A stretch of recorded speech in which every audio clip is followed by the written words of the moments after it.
साहब मिलेला नौकरिया हमारी बहूजी। अच्छा अच्छा।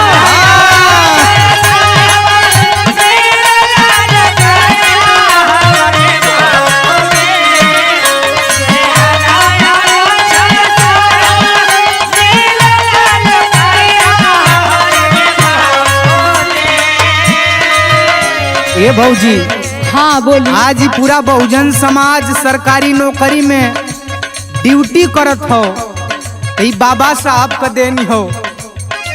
हाँ बड़ा तब तो अच्छा काम कैले बाड़ा बाबा। सुना सुना। हाँ बोली।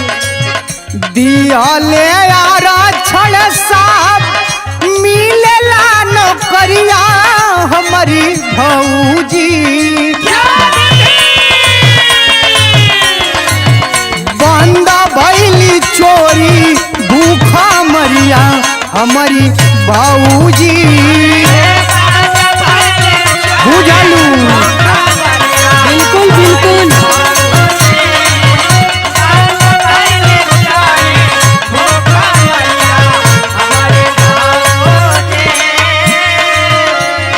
सवाल का जवाब मिलल? हाँ सवाल के जवाब तो मिल गई, लेकिन सुनो और सवाल हो का तो है? हाँ है दूसरा सवाल है। पूछा। काहे बदे मारल गईले दौलत माजा दुरावा हमरे देवर।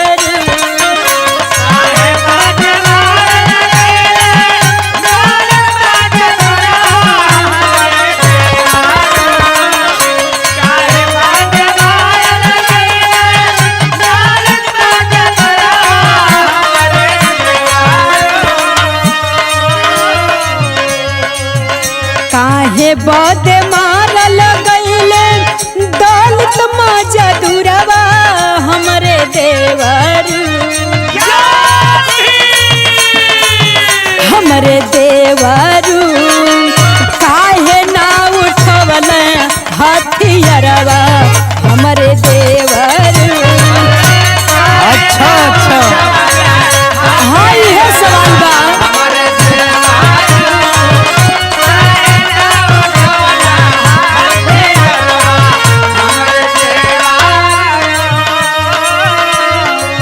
दूसरा सवाल जवन तुहार भौजी हो न, का बड़ा लाजवाब सवाल कैलू हो। अच्छा। ये पूरे बहुजन समाज के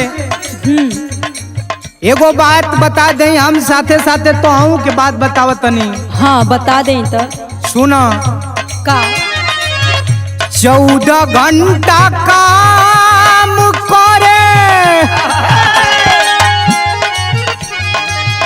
14 घंटा काम करे दलित माजा दुरावा हमारी बहूजी। हाँ ये तो देखे के मिलेला। हाँ।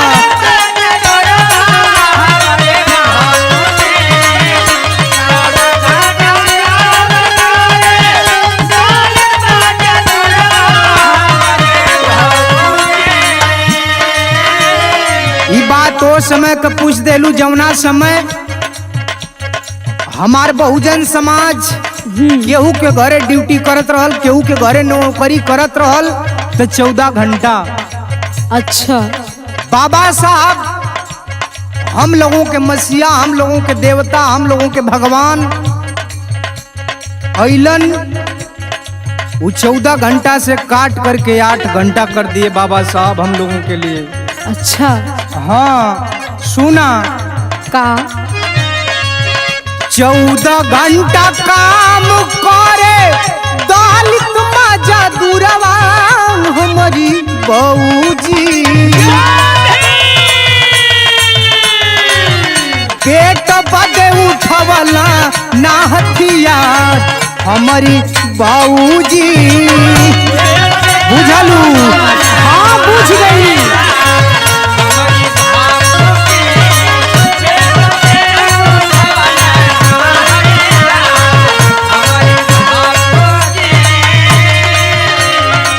और सवाल तुम्हारे को बचल हो?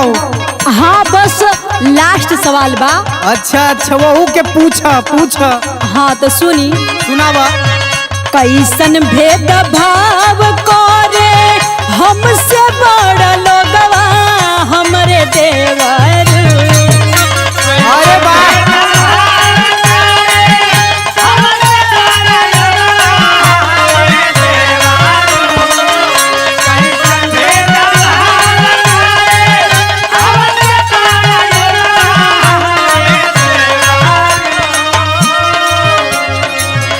कैसन भेद भाव करे हमसे बड़ा लोगवा हमरे देवर। हमरे न बाटे कवनो रोगवा हमरे देवर।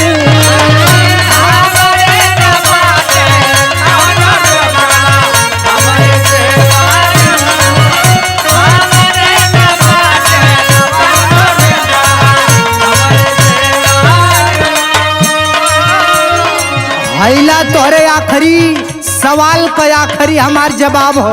अच्छा बड़ा मार्मिक बात को देलू शिव बच्चन गुरुजी। ई जवन सवाल कैले बानी रविंदर भैया ई तबो रहल आज भी होत हो।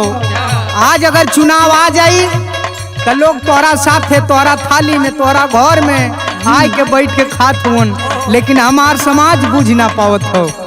कैसे? सुना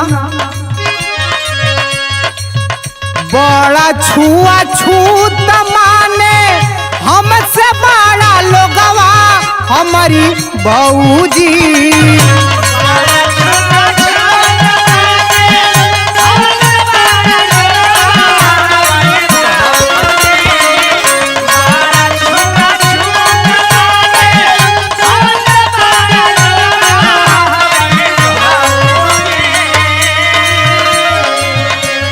चुनाव बीत जात हो तो जात हवन लोग मैहर देवी अयोध्या जी जात हवन, भैरो जी जात हवन दर्शन करे कि हे साहब आपके करनी से हम जीत गई। लेकिन जब चुनाव आ जात हो तब बाबा साहब का फोटो लगा करके जय भीम तोरे दुआरे करत चली आवत हवन।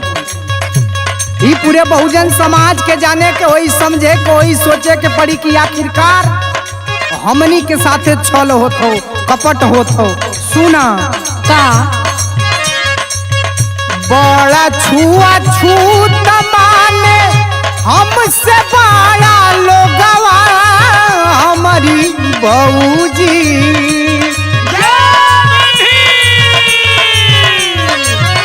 बाबा साहब लिखला कुल पियोगवा हमारी बहूजी।